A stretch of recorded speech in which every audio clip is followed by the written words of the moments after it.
Assalamualaikum warahmatullahi wabarakatuh. Waalaikumsalam warahmatullahi wabarakatuh. Welcome back to our channel Lim Production. Tepuk tangan dong. Ya, channel YouTube yang senantiasa menampilkan konten-konten dakwah yang ditampilkan dengan cara yang lebih fresh, lebih funny, lebih santai ya. Jadi buat teman-teman yang mungkin baru mampir ke channel ini, jangan lupa buat like, comment, subscribe, dan juga jangan lupa nyalakan tombol notifikasinya. Jadi biar update-update video terbaru dari kami tidak ketinggalan. Oke? Dan selamat datang kembali di segmen DNA. Kita ngobrol dan bertanya. Oke. Di segmen ini kita akan mengulas secara tuntas berbagai pertanyaan yang udah teman-teman kirimkan di komentar YouTube, di Instagram, baik di DM ataupun question box di Instagram lim_official_Lirboyo. Dan saya tidak sendirian, saya ditemani kembali dengan narasumber kita yang terpercaya, beliau yang terhormat, Bapak Ustadz Abdul Mujib Abidin. Assalamualaikum Bapak. Waalaikumsalam warahmatullahi wabarakatuh. Beberapa pekan kita tidak berjumpa, hari-harinya santai-santai aja lah ya. Ya, masih sibuk dengan kegiatan-kegiatan yang seperti kemarin. Ya. Sekolah, lalar. Ya, lalar. Ya. Lalar. Ngetam ya. Di samping belajar kembali untuk melengkapi hal-hal yang perlu dilengkapi tentunya kan, terutama juga menemani teman-teman yang ada di kelas 1 aliyah untuk belajar agar pelajarannya itu betul-betul bisa maksimal. Tentunya saya juga belajar lebih banyak lagi. Asik. Bagaimana caranya untuk menyampaikan pesan-pesan yang ada dalam kitab itu dengan baik, kemudian juga setidaknya belajar bagaimana cara menemani untuk belajar yang baik. Karena tidak setiap orang yang bisa belajar itu bisa menemani orang lain untuk belajar. Dicatat ya, itu penting banget. Oke. Dan mungkin kita bisa langsung saja ya, bahas silakan. Pertanyaan dari teman-teman biar penasaran dari teman-teman bisa cepat terjawabkan. Kalau gitu, segmen Q&A kita mulai. Pertanyaan pertama, ini datang dari YouTube, dari saudara @didiorahmatullah. Pertanyaannya, tidak bisa sholat karena wudhu terindikasi tidak sah karena make up nikahan. Kalau hapus make up dan make up lagi, budgetnya tidak ada. Budget ya. Gimana Bang, bolehkah sholat lihurmatil wakti? Nah, tanggapannya gimana Pak? Sholat lihurmatil wakti ya. Kalau bolehkah sholat lihurmatil wakti, itu belum menjadi kebolehan untuk sholat lihurmatil wakti. Sebab kalau dalam catatan kitab itu ya, sholat lihurmatil wakti itu bisa dilakukan kalau setidaknya ada 2 syarat ya. Syarat yang pertama itu tidak ada air. Di dalam sholat kan tentu kan membutuhkan syarat yang namanya suci dari wudhu, suci dari hadas, juga suci dari najis. Satu gak punya wudhu. Yang kedua, dia tidak ada debu. Kemudian tidak bisa memenuhi syarat-syarat sholat seperti satrul aurah. Nah, makanya dalam pembahasan sholat faqidu tohurain itu apa namanya? Sholat lihurmatil wakti itu ada di bab ketika toharoh anil hadats wa najis. Ketika seseorang itu tidak bisa untuk bersuci dari hadat dan najis, maka solusi alternatifnya itu sholat lihurmatil wakti. Sementara dalam soal tadi kan, apakah bisa untuk sholat lihurmatil wakti sementara kendalanya adalah make up. Kalau make up lagi butuh budget. Nah itu saya kira belum bisa untuk membolehkan sebagai solusi adalah sholat lihurmatil wakti. Tapi ini masih ada solusinya ini. Solusinya itu sama seperti dulu ketika forum musyawarah forum pesantren se-Jawa Madura itu dalam forum FMPP itu juga pernah dibahas. Solusinya adalah ketika dia itu misalnya acaranya di pagi hari, itu bisa untuk melakukan sholat jamak. Oh iya. Jadi menggabung sholat duhur dan sholat asarnya dalam satu waktu untuk menghindari kemungkinan sebagaimana dalam soal. Tentu demikian harus menghindari hal-hal yang tidak diperbolehkan. Iya. Seperti tidak membuka aura. Iya. Seperti tujuannya untuk memancing syahwat laki-laki. Iya. dan semacamnya. Itu Ya, ya. sebab bagaimanapun juga yang namanya jamak itu kan sebuah keringanan hukum dari syariat agar orang itu tidak lagi memiliki keresahan dalam melakukan kewajiban. Yang dalam tanda kutip ya, dalam syariat, dalam fikih itu disebut dengan istilah rukhas. Warukhas la tunatu bil ma'asi. Rukhas itu tidak bisa dilakukan jika masih ada upaya-upaya yang dilakukan yang berkaitan dengan maksiat. Itu tadi kaidah fikih ya. Kaidah fikihnya. Jadi kesimpulannya belum bisa untuk melakukan sholat lihurmatil wakti dalam tanda kutip sebagai solusi ketika dia tidak bisa melakukan wudu, belum bisa. Iya. Jadi Mas Didi belum bisa ya. Untuk kejelasannya atau solusinya tadi sudah beliau sampaikan. Oke. Pahamlah ya Mas Didi. Siapa tadi? Didi Kempot. Didi Kempot. Mas Didi rahmatullah. Next pertanyaan berikutnya. Ini sama masih dari YouTube ya? Masih dari YouTube, oke? Instagram. Oh, udah dari Instagram. Ini pertanyaan dari Instagram. Datang dari @bonekaku Takasimurapati. Bonekaku Takasimura gitu ya. Pertanyaannya, aduh panjang ini. Ada orang sakit sampai berbulan-bulan, tidak sengaja mengucapkan, andaikan aku diberi kesembuhan, mau jual. Saya ulangi, andaikan aku diberi kesembuhan, mau jual rumah ini. Saat mengucapkan, tidak sadar diri karena saking bosannya, sakit pengen sembuh-sembuh. Banyak pikiran mengurus anak juga. Itu termasuk nadar boten J. Terus bagaimana yang harus dilakukan? Terima kasih atas jawabannya. Oh, belum dijawab ya, nanti. Oke, itu gimana Pak? Ngigau lah, kayak sakit. Akhirnya ngigau yang terkesan kayak nazar gitu. Frustasi ya. Kalau yang dimaksud dalam soal itu artinya dia itu mengucapkan tidak dalam keadaan sadar, tentu tidak sah dalam urusan nadarnya. Sebab orang nazar itu kan sama seperti ibadah-ibadah yang lain. Harus dalam keadaan sadar. Juga dia melakukannya itu tidak dalam keadaan terpaksa. Tapi kalau yang dimaksud dalam soal itu maksudnya saking keselnya dia, saking capeknya dia sakit terus ya. Akhirnya kan mengucapkan sesuatu yang mungkin barangkali dengan ucapan itu menunjang kesembuhannya. Mungkin kan barangkali begitu. Maka tetap saja itu tidak ada kewajiban untuk dilakukan. Tidak harus dia tunaikan, tidak harus dia laksanakan apa yang menjadi janjinya, seperti dalam soal itu, jika saya sembuh akan saya jual rumah ini misalnya. Itu tidak ada kewajiban. Sebab dalam urusan nadar yang menjadi keharusan untuk dia lakukan, itu salah satunya harus berupa kurbah. Kurbah itu sesuatu yang bernilai pahala. Kurbah namanya. Harus berupa kurbah. Jadi apa yang menjadi janjinya dalam nadar itu harus berupa kurbah. Sehingga sesuatu yang tidak ada nilai pahalanya seperti ingin menjual rumah. Jika saya sembuh, rumah ini akan saya jual. Maka itu seperti halnya jika saya sembuh saya akan makan. Jika saya sembuh saya akan tidak ada nilai kurbahnya gitu ya. Oleh karenanya dalam pertanyaan itu termasuk nazar boten J itu ya. Itu tidak termasuk nazar yang wajib untuk dilakukan. Tidak termasuk nazar yang wajib dilakukan. Terus bagaimana yang dilakukan?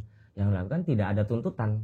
Jika nazarnya itu tidak sah dalam arti tidak bisa dibenarkan, tidak memenuhi syarat, maka dia tidak punya kewajiban untuk melakukan apa yang dia ucapkan saat dia sakit.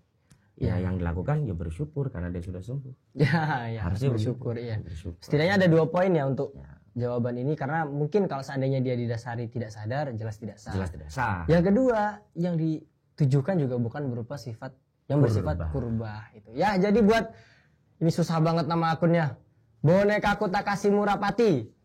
Kasus Anda ini tidak mengharuskan Anda untuk melaksanakan apa yang Anda nadari karena tidak termasuk atau tidak dikategorikan sebagai nadar. Oke, pertanyaan ketiga masih sama dari Instagram dari @ismifatimatu. Mengenai hukum pinjaman online itu bagaimana ya? Misalnya pinjam di atau aplikasi lainnya. Pinjaman online Bapak. Ini banyak sekali pelakunya. Pinjam online. Pinjol ya. Ojol, pinjol. Baik ya. Dalam pinjaman online ini sebetulnya kan kalau kita bicara bagaimana hukumnya pinjaman online, selama tidak ada bunga yang harus ditanggung oleh pihak peminjam, maka itu gak ada problem sebetulnya. Hanya saja dalam informasi yang saya dapat, mulai dari aplikasi yang dimaksud dalam soal dan aplikasi-aplikasi yang serupa, itu semuanya pasti ada yang namanya bunga. Ada bunganya. Sehingga mengakibatkan itu tidak diperbolehkan. Kalau dalam bahasa agamanya itu disebut dalam istilah riba. Riba. Dalam kategori riba. Ya. Sebab kenapa dalam syariat itu dianggap riba ketika memberi pinjaman, kemudian ada bunga yang harus ditanggung oleh orang yang meminjam, itu disebabkan akad pinjaman itu dalam syariat disebut dengan akdul irfak. Sebuah transaksi tujuannya untuk membantu orang lain. Ada orang lain butuh uang, baru bisa diberi dengan bentuk pinjaman. Diberi hutangan. Lah, bagaimana mungkin bisa dianggap sesuatu yang menolong jika harus dimintai bunga? Lah, oleh karenanya syariat itu tidak memberi peluang bahwa kebutuhan seseorang terhadap pinjaman itu dijadikan sebagai lahan keuntungan. Tidak boleh. Kalau bicara soal dalil kan jelas ya. Kullu qardin jaro naf'an bahwa riba kan gitu ya. Itu artinya apa Pak ya? Saya kira itu sudah masyhur di orang-orang gitu ya. Bahwa setiap pinjaman yang menghasilkan keuntungan dalam tanda kutip bunga begitu ya, itu tidak diperbolehkan termasuk riba. Apalagi bunganya 2,5%, 5% dan seterusnya. Bunganya naik gitu ya. Artinya pesannya dalam persoalan ini apa? Jangan menjadikan kondisi kebutuhan seseorang itu sebagai upaya untuk meraup keuntungan. Itu jangan. Berarti memang kalau mau menolong, pure menolong gitu ya. Makanya kalau di Madura itu kalau ada orang ingin butuh uang gitu ya, itu larinya bukan ke bank, tapi larinya ke toko setempat yang memang memiliki jasa untuk memberikan pinjaman tanpa bunga. Lah saya kira itulah pesan sosialnya yang sekarang sudah tidak ada lagi.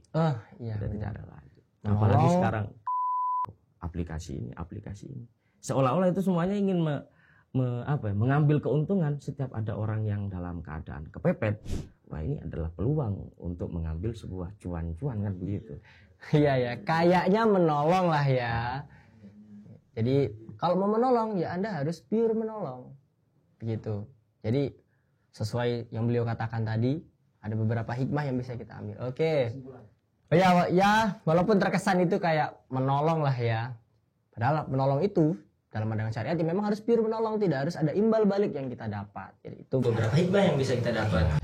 Dan karena mungkin dari beberapa contoh aplikasi yang ditampilkan itu mengandung bunga Pak ya? Ya, dalam informasi yang didapat itu ada yang 2, sekian persen. Lumayan lah ya. Bahkan ada yang 5. Bayangkan kalau misalnya hutang 10 juta gitu ya.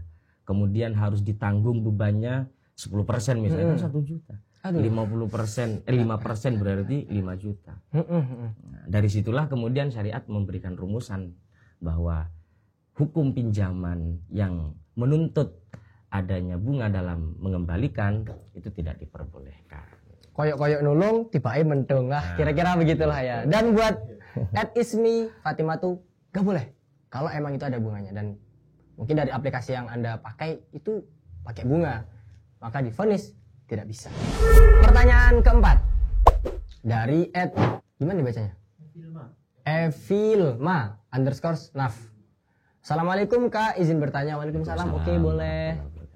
Ketika kita wiridan sesudah sholat dan kita sudah berpindah posisi dari tempat sholat, delalah ya itu ya. Delalah, kita ingat bahwa belum mengerjakan ruku.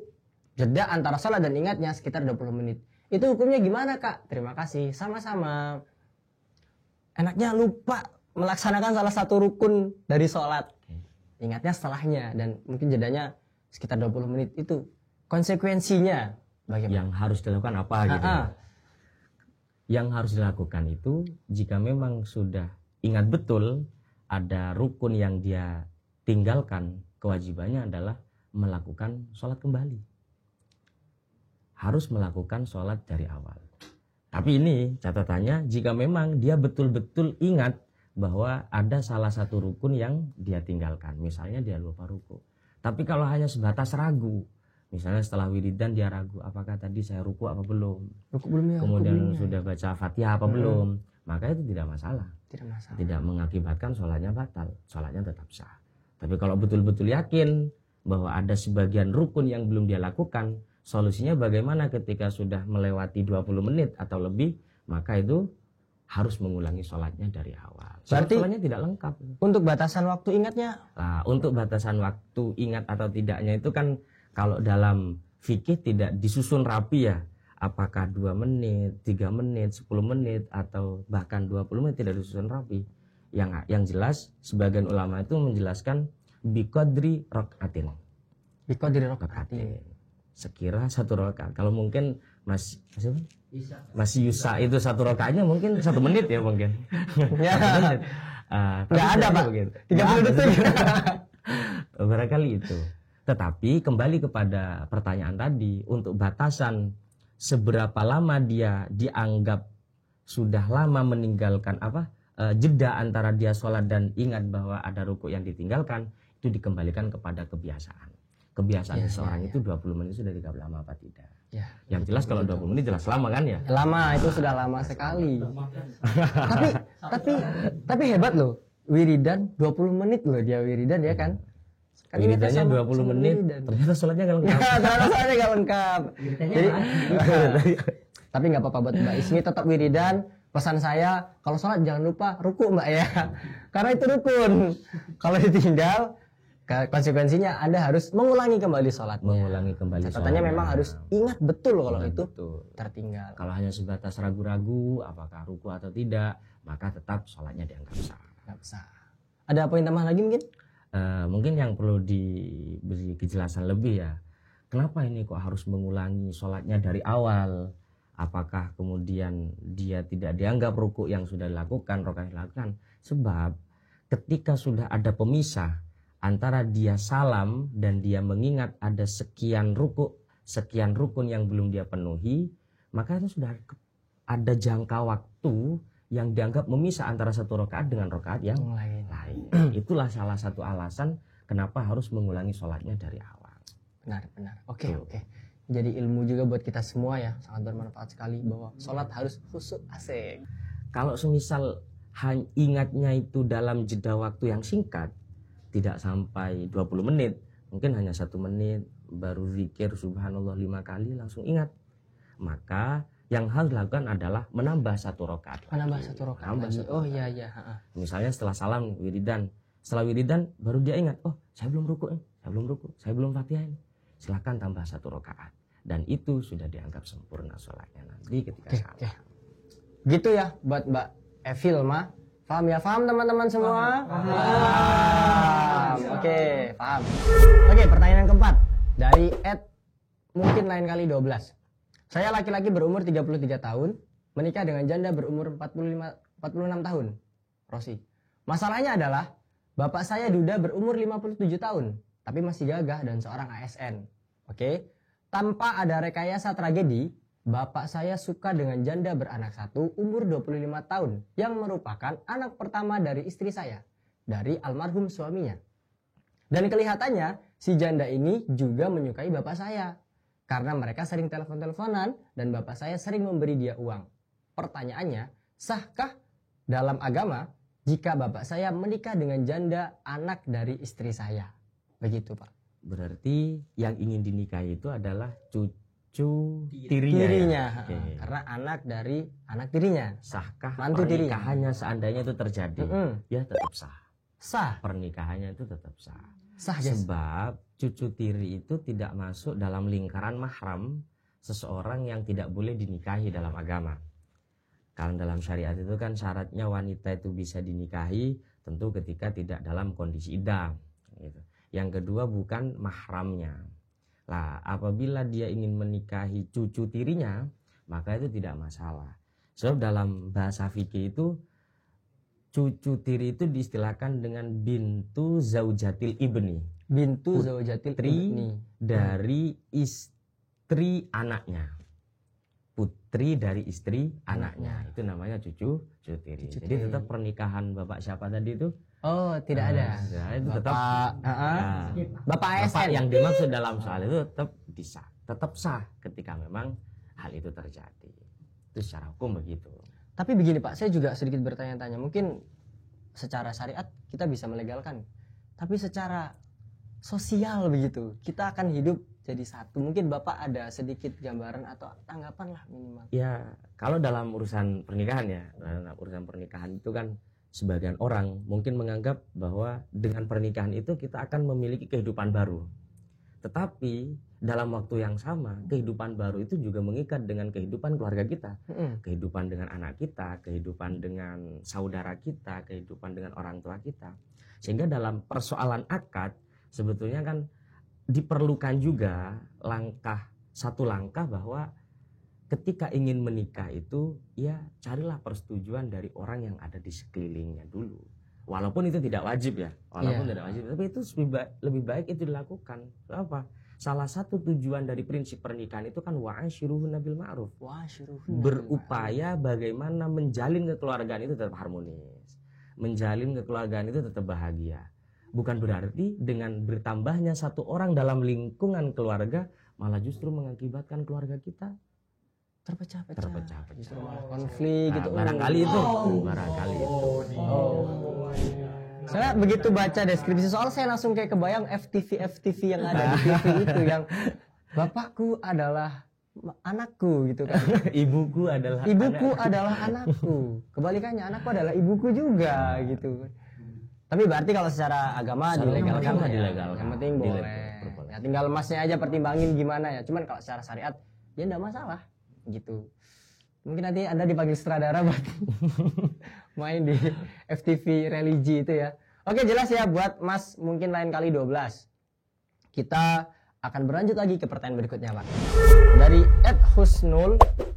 Bacanya Husnul itu ya? Iya. 85, saya ulangi. Pertanyaan kelima dari @husnul 85. Ada K-nya, saya. Assalamualaikum, Kang. Waalaikumsalam. Mau tanya hukumnya Shopee Pay Later dong. Serius nanya. Shopee Pay Later, Pak. Serius jawab, oke ya. Serius jawab. Tungguin. Shopee Pay. Shopee Pay Later ya. Emang ini kemarin-kemarin rame. Ini gimana nih hukumnya Pay Later gitu. Mau belanja gak punya uang. Solusinya Shopee Pay Later. Shopee Pay Later. Pelakunya ada di sini? Ada. Okay. Yang saya pahami dari Shopee Pay Later itu ada dua pembagian yang setidaknya memberi penjelasan hukum secara berbeda. Yang pertama itu menggunakan fitur Shopee Pay Later dari pihak customer itu tidak dikenakan biaya tambahan.